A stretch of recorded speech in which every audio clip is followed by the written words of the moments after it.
I often get asked, what does it take to own a family milk cow? So let's get into it. I own one dairy cow, but I also have 4 beef cows as well. The dairy cow is obviously the only one that I milk. Although, contrary to what people probably believe, you can milk a beef cow as well. I milked my Wagyu beef cow for a little while after her calf was done drinking on her for the year. And she made enough milk for our family, and the milk was delicious. So you can absolutely milk a beef cow as well. So I often get asked, how much land do I need in order to own a milk cow? And this answer will vary depending on where you live. We live in upstate New York, zone 4B, and we have 13 acres, but 9 are where our cows are pastured, and really only 5 are grazable. So we have 5 cows right now, and that's really pushing it. That's the minimum that you should be having for your cow to graze on is 1 acre, but more ideally you would like 2 acres per cow of grazing land. And you can get pretty specific about this in rotational grazing, and that's really information for another video, but you wouldn't want to put your cow on all 2 acres all the time. You would want to rotate them throughout the acres a couple times a month. As far as feed goes, she doesn't eat any grain. She's grass fed. In the wintertime, she needs hay, so we buy round bales from my dad for that. It's organic, and that costs us $38 a bale delivered to our house. So, but like I said, that's organic. You can get it cheaper than that for sure. And that also depends on where you live and how abundant the hay is where you live.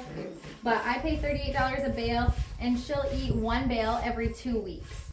And we feed hay from around the beginning of September until the beginning of May. So the only thing she really cost us is $38 every 2 weeks. She'll obviously need free choice water as well. There is a creek that runs at the back of our property she can drink from, but we also have a water vat at all times for her.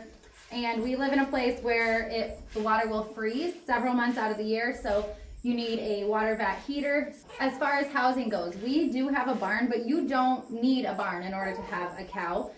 You really only need a lean-to or just a building for them to get out of the weather if need be, out of the sun in the summer, out of the, if it's storming in the winter, they don't want to be outside, which they will be outside most of the time. But if it's like an ice storm or something, they'd want to be under cover. So you would just need something as simple as a lean-to, just making sure that it's enclosed on 3 ends. Ideally, you would like the opening end on the east where the sun rises, but it doesn't need to be anything fancy at all, just a place for them to get out of the weather and for you to milk your cows. You don't want to be milking outside in the elements, so being undercover for milking is really important as well. And if you didn't know, cows just don't automatically start milking one day. They need to have a calf in order to milk. So we like to breed our cows around 18 months old, and then they calve at 2.5, and then they start producing milk. But they also don't just produce milk forever after that. They need to be dried off and then get bred again and have another calf in order to keep that milk production high. So I milk for 10 months a year, and then she's dry or not milking for 2 months a year, and that would be the last 2 months of her pregnancy. And then once she has her calf, she'll start milking again. So you'd like to breed your cow every year around the same time, and she'll calve out every year around the same time as well, and you'll have her dry for 2 months out of the year. And for us, we don't have a bull to breed our cows. We have a guy comes and he AIs our cows, so he artificially inseminates our cows, which is much easier than owning a bull. They only need to come once a year to do that. It's pretty quick, simple process, so I definitely recommend that if you're going to have your milk cow. Now when it comes to the breed of your cow, there's 6 different dairy breeds of cows. I'm milking a Holstein here. This is Betty, and she's the largest of the dairy breeds. And Holsteins give a lot of milk, so if I were to start over, I would probably choose a Jersey as a family milk cow just because they're smaller. They give a little bit less milk. They're more manageable than a Holstein, but I get all my animals from my dad, and he has Holsteins, so that's what I have. I do love Holsteins, but if you were going to own a family milk cow, just one milk cow, I would definitely choose a Jersey, just a little more manageable. Now when it comes to milking your cow, one thing I will never go without is a calf. And the reason for that is I don't need the milk all the time. So today I need milk. We're going to be making some milk products today, but I don't always need the milk, and I don't want to have to be committed to milking her each end of the day, every single day.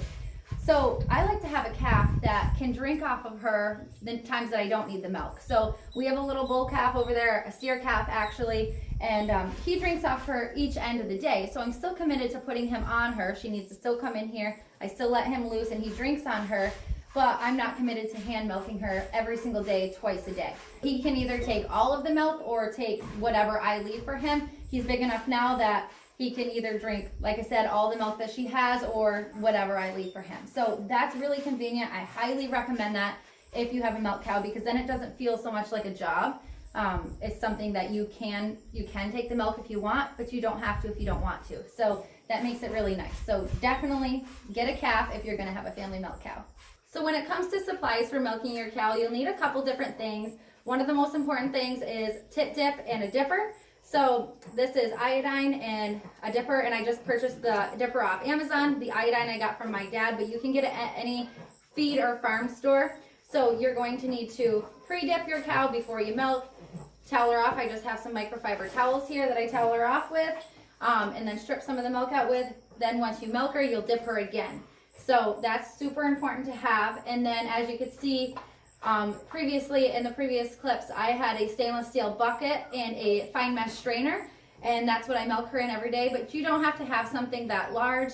I have milked into a 2-quart pitcher before. It really doesn't matter, just whatever your preference is. I just prefer stainless steel, and sometimes I like to take most of her milk, which is about 2 gallons, I'm milking, and that's why I have a 2-gallon stainless steel bucket. So you're gonna need the dip, the tit dipper, the microfiber towel, or just paper towels or anything like that to towel her off with. I just like to be able to reuse these. I wash them and reuse them. And then your reservoir for your milk, which you can get a stainless steel bucket or you can get a pitcher or something of that nature. And that's all that's required for hand milking. If you were going to milk with a machine, that is way more intricate. You need a lot more supplies. That's a lot of cleaning. So I don't recommend getting a machine. I just prefer to hand milk. It's quick, it's easy, a lot less materials and a lot less tools, a lot less cleaning. So that's what I prefer. So if I were to walk you through a morning or an evening milking, this is what it would look like. Betty is outside in the pasture with my other beefers. Like I said, we have a 13-acre property, about 9 is fenced in. So she knows, cows just catch on very quickly. They're a creature of habit, they like routine. So she knows when it's milking time. So most of the time she's waiting at the gate at 7 in the morning and 7 at night, which is our milking times. So it also helps to have a calf here because she is a mama at heart. So she takes any calf at any time. Some cows won't do that. So it's nice that Betty does take our calves whenever we need her to. So it is nice that Betty takes any calf at any time. But when the calf starts to get hungry, it'll start to beller, and the cow will come to the barn anyway, most of the time. Betty definitely does. So normally she's waiting right at the gate for me, but if she's not, I just walk out into the pasture and grab her. Super calm, most dairy cows are, and then I walk her back to the barn. And I have this little enclosed area for her here. I tie her up. Sometimes people will give their cows grain to entice them into the barn. You can also do that. But like I said, she's grass-fed, so we don't do that. She just naturally comes to the barn. So I tie her up. I prep her for milking with a dip, towel her off. I take the milk I need if I'm milking her that evening or that morning. Once I'm done, I release the calf and I let him go to work, him or her, whatever calf I have. And then I dip her again and I let her back out for the day. So, and simple enough, she'll be back in 12 hours to do the same thing all over again. If I don't take the milk, then I just skip that step and I release the calf to do his thing, and he'll milk her completely dry without me taking any of the milk as well. So with all that being said, if I'm being honest here, I would never go without a cow. I grew up with cows. I'm 31 now. I've had cows my entire life. I just know how to manage them. I know how to raise them. So I would never go without a cow now. But if you're just starting out, you didn't grow up on a farm, you don't really have any experience with cows, I would recommend getting a goat to start instead as your dairy animal. They will still give you the same milk products, just a little more easier to manage. They're more manageable. For one cow, you would need 5 to 7 goats to make that up. So goats are just more manageable.